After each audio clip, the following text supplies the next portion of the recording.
We're going to talk about OneDrive this morning, so let me share my screen. Also, if you have questions today, 30 minutes isn't a lot of time, but put your questions in the chat. You can reach me after the session as well in Teams, and I would be happy to answer all your questions. I hope that you guys have enjoyed some of the sessions we've had so far. We're looking at next year of expanding these sessions out, past 30 minutes into an hour. And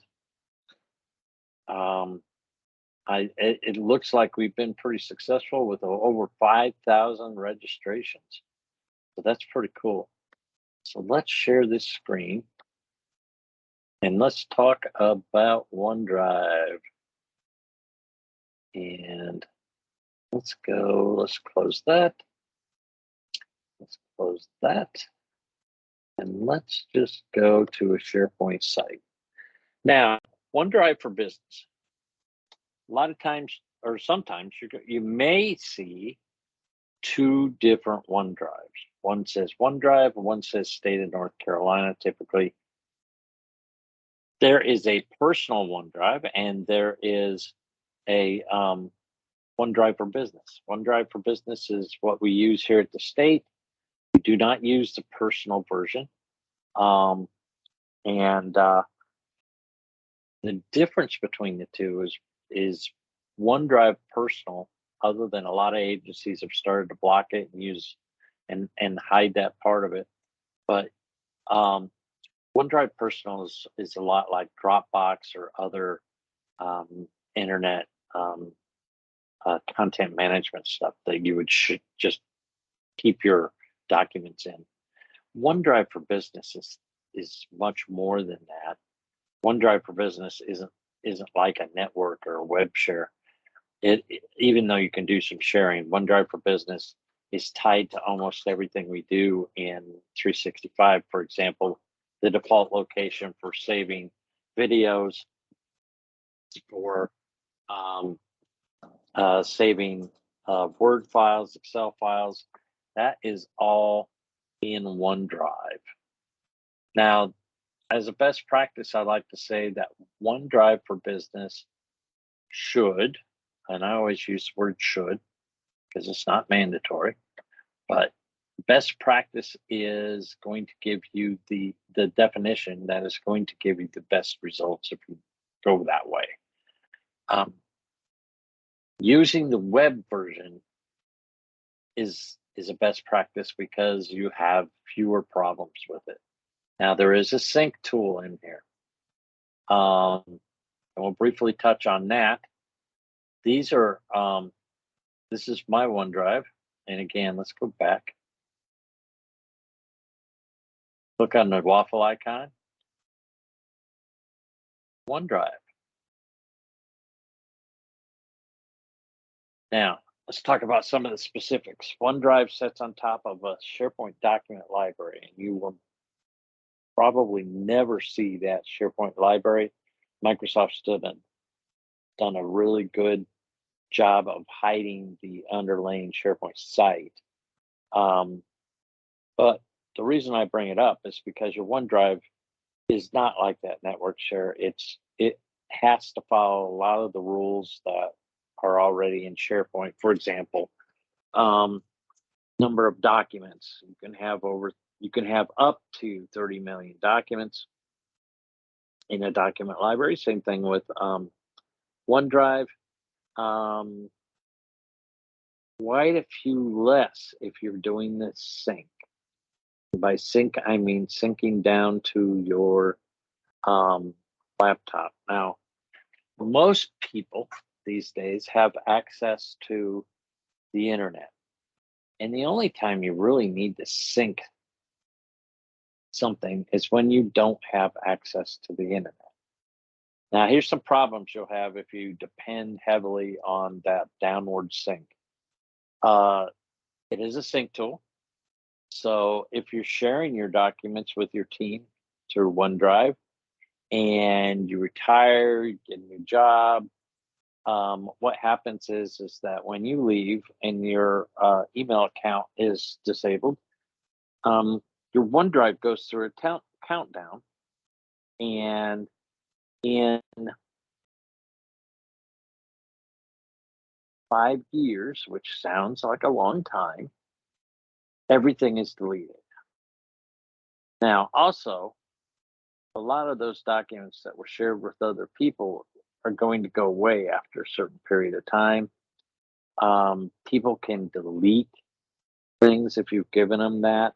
That's the thing I don't like about Sync as well. You can also use OneDrive Sync to sync files from SharePoint libraries. And again, it's a sync tool. And what happens is, let's say I'm leaving and I want to clean up my laptop before I turn it into desktop and then move on. And I go through my laptop and I delete all them files on my laptop. Well, again, it's a sync tool. It's going to say, oh, you don't need these files anymore. And it's going to go up to the cloud and it's going to delete everything. And come Monday, your teammates are going to say, oh, all my files are gone. Where are they? And suddenly you have to put in a ticket. So only use Sync if you feel like you have to. I understand, after 26 years, I understand the old school thought that I want to keep my files on my laptop. But the cloud part of OneDrive is the smartest way to do it. For example, I was testing Windows 10 for the state some years ago, and they were having a lot of problems with the encryption on the laptop. And every time I get the laptop and start testing Windows 10, it would crash and I lost everything. Had I kept everything on my laptop, I literally would have lost everything. But having kept all my files in OneDrive in the cloud, I could just hook up and I wouldn't have to wait for everything to sync back down again. I could actually just go to work immediately. So there's a lot of benefits to not using that sync. But if you feel you have to, make sure that you name your files correctly, meaning don't use all kinds of symbols because it's still a web product and it doesn't like question marks and periods and things like that in your file names. Really long file names on folders, okay at the top, but if you're nesting your folders all the way down, like you'll see mine aren't really nested, but some people like to nest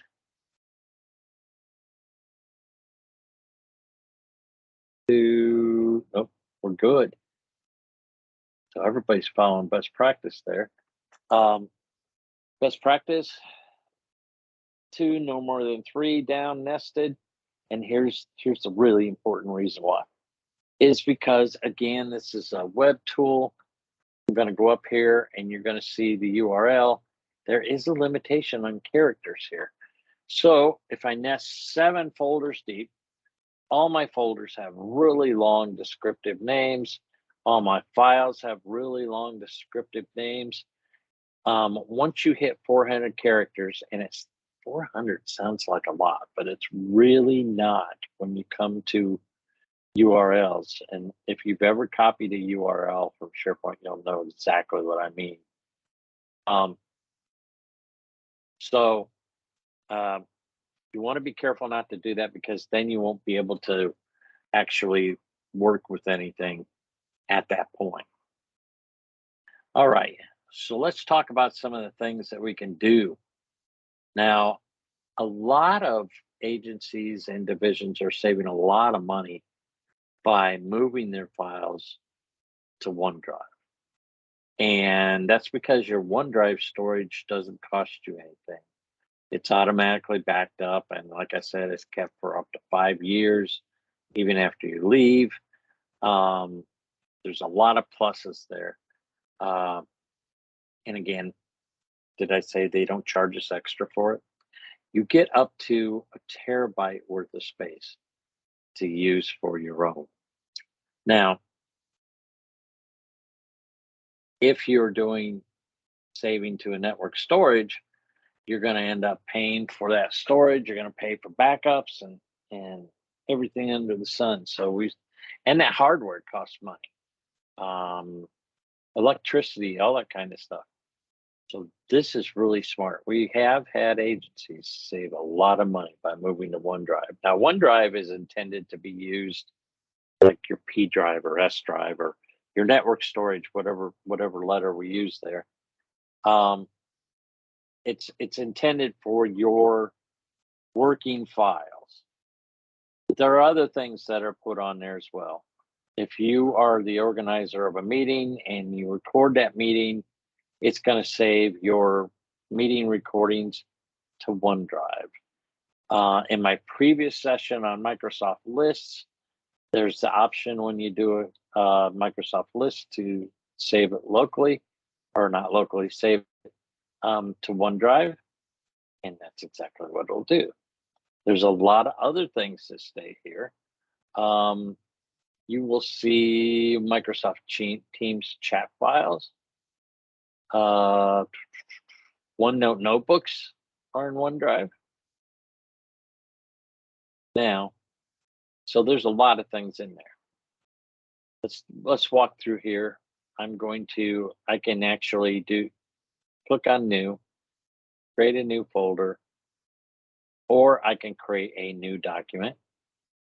Now, the cool thing about OneDrive is that with OneDrive being the default location for all of our Office tools like Word, Excel, PowerPoint, you actually never have to come back here. You can get that old-fashioned, open up Word and open your recent file, and you don't even have to think about it being connected to OneDrive because Word or any of your Office products are going to remember where you opened that from. So if I create a Word document here,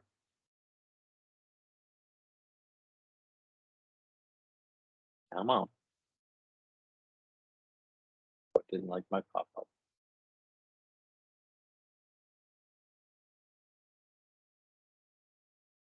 Try that again. Go to new, Word document. There we go. Thank you very much.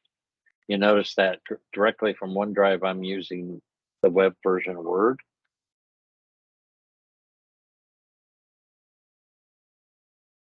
And it automatically shares.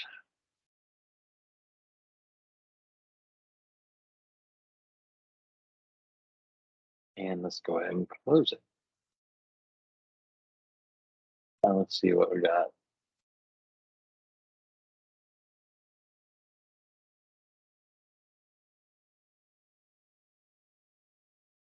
Refresh. And there it is. You notice the little dashes there, and that I had to refresh to see it. Document 3, that's the one that I just did a few moments ago, and you notice that I changed the text to red when I click on it. Yep, that is my document. So I've got all these files here in OneDrive, and really want to do a little bit of file management. So I'm going to hold down the shift button. I'm going to select those. And you'll notice my menu changes. I can delete them, move them, or copy to. Well, I actually want to move them. And I'm just going to put them in documents. Move here. And there they went. So I did a little bit of cleanup there. Need to do some more by the way it looks. So what about that changing menu? First, there's the new. There's the upload. You can upload files or entire folder. You can drag and drop as well to get your files in OneDrive. Skip over that sync. Automate. You can do create a flow. I don't do that much in OneDrive because OneDrive is primarily my working files, and I don't need to remind myself of things. So I would use the automate in a SharePoint document library, for example, where more than one person sees things. Like if I want to create a workflow for approving a document, that's what I would do. Let's go over here to sort. I can sort by name.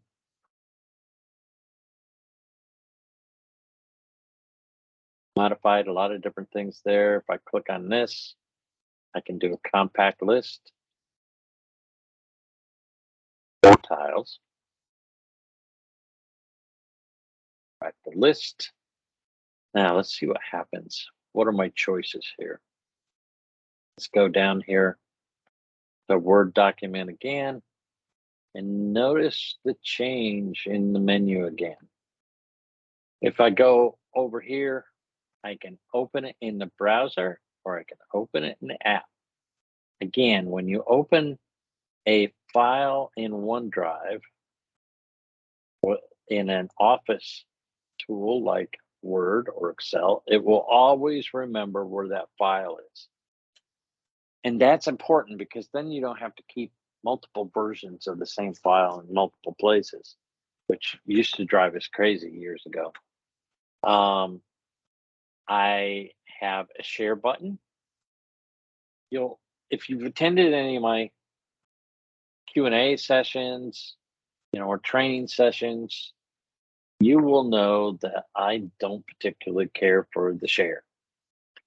The share button in SharePoint tends to mess with your permissions in SharePoint. And when you have lots of people in there working as a team, you don't want to continue to break your permissions. So I always tell everybody, don't click the share button when you're in SharePoint. Click copy link instead. It doesn't change permissions. This is the only place that clicking on share can actually work without messing things up. So if I want to share that document that I've got selected down there, I'll click on it. I can send a link. Let's send a link to Karen Mann. Let's send her, put a message in there. She'll go, why are you sending me this? This is just a test during our and so what I did was I actually sent her a link to this document and she's able to see it. Now, if you look all the way to the right, you're going to see where it shows shared. All these other things are private. And by default, everything in OneDrive is private to you. Matter of fact, not even an admin like myself can get into your OneDrive files and see them. It's very, very private unless you share. And if you do share, it clearly shows shared. I'm going to left click on shared, and it tells me exactly who has access to that particular file. Now, I can actually remove Susan Chan and manage the access there too. And that's how you work with the share. Now, copy link. I'm just going to send a link. And to many of you, share and copy link in OneDrive particularly, they're very much the same. In SharePoint, it's totally different. When you hit share in SharePoint, it tends to set all kinds of permissions for everybody. If you hit copy link, only those with the link can see your files, or only those who already have access, which is the default. Now I can also download the file. I can delete it. I can rename it. Again, there's that automate. Anywhere you see 3 dots, whether you're in SharePoint or OneDrive, or Teams for that matter, there's going to be a menu. And the menu is different every time. In this case, I can look at version history, copy to, move to. Let's look at version history. And it tells me that on 8, 9, 20, or 21, I actually modified this document. And that's nice that you've got the versioning in there. I can sort. It's telling me I have one file selected. And again, there's your view options. Now, another thing that is in OneDrive is the new Visio Web, which is a basic version of Visio that works in the browser. Those save automatically here, as well as whiteboards. So there's a lot that you can do with the OneDrive. So let's go over and let's pull up Word. Let's show you what I mean about it.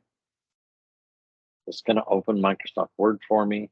And by the way, you'll notice that I'm on a Mac, but it works exactly the same whether you're on a Mac or whether you're on a Windows machine. And you notice right there's that document I made. Double click it. Oh, now it says can't open the file. Always when I need to do a training session.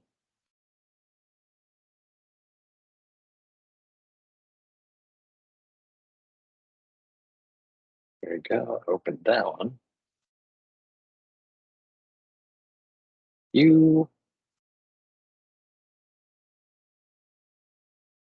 Word.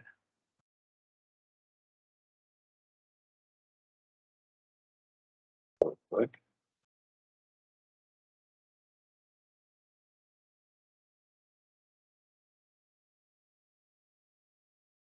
Moved it.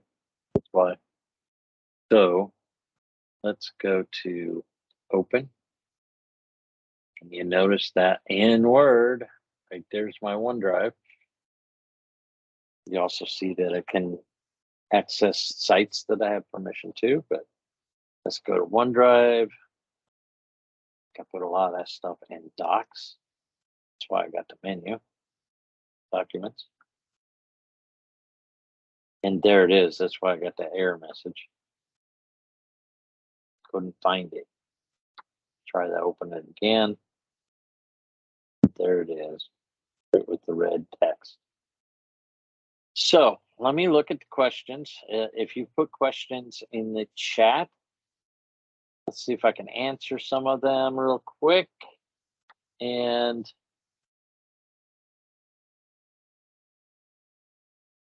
all right, start from the top bottom. And if I don't get to your questions, I will do them after the session. And you can also reach out to me in Microsoft Teams. I also always hesitate to open OneDrive and sync it because I feel OneDrive captures my personal files, which I don't wish to share. Does it also share business and personal files? It depends on what you mean by personal. If it's not literally in OneDrive, and that's the thing about the cloud always is the master that has everything. If you don't see your files in OneDrive, it's not going to have your personal files. But the other thing is, remember what I said earlier, OneDrive is private unless you share. If you don't want to share, don't share. The only exception is in OneDrive, there's a folder that says shared with everybody, and that's exactly what it means. If you put a file in that folder, everybody will be able to see that. So don't worry about the OneDrive thing. Just don't share it if you don't want to. If you don't want to have people have access to your file. It's really extremely private. Kristen Starr, what's the best process for making the switch to using OneDrive versus a local hard drive? Best process is to open it and using that waffle icon, open OneDrive on the cloud, and you can upload using the button. You can upload files or folders. I would caution you not to try to upload everything all at once. Take off little bites, just a couple folders at a time. You can also drag and drop. I prefer the upload with the button because it seems to be more consistent and good. But that's the way you would do it. You would just go to your OneDrive and upload it. Our working resources are located on the VM. How does OneDrive fit in? Can it be used from the VM? Wendy, I think you're talking about, may have to do that question offline, but I think you're talking about virtual machine. Can a link to the recording be sent out?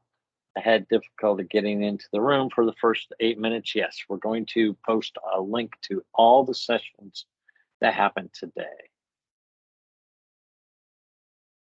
And thank you, Jerry. Slide back up here and see what other questions I missed in the last couple minutes. We have,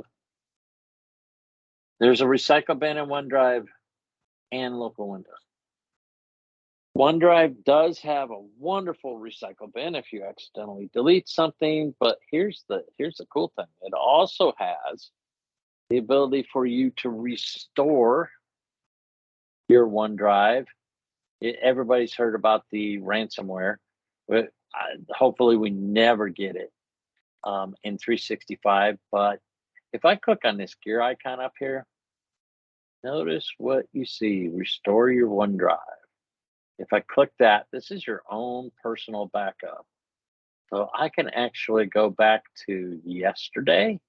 Let's say I lost the file, and I can restore everything, the whole OneDrive, to the way it looked yesterday.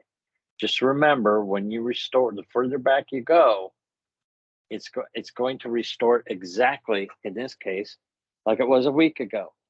So everything that you've updated between that time and today, that won't be there. This is a total restore. Now you can go in and find certain files and uncheck all these and only do certain files. You can do that, but I want to caution you: be careful going back too far. This is intended, and yesterday's probably going to be the best thing for you. This is intended if there's been some kind of an issue with the files that are missing and you don't really see them in the recycle bin, you can restore. All right, we are out of time. And sync or sync, I got to answer that one. I'm a bit confused. Again, I would not sync unless you really feel you have to or want to. I would use my OneDrive files in the cloud and through my Office products. But if you do sync down, just remember there's a little bit more maintenance on your part. You can't close your laptop and go home in the middle of a sync, because when you come back, there may be a few errors from those files. So it's a little bit more maintenance, as best I can do, if you use the downward sync. Again, thank you everybody for joining the OneDrive and tips and overview. And I'm going to go through and try to answer as many of these questions as I can after the meeting. And if I miss them, again, get a hold of me on Microsoft Teams.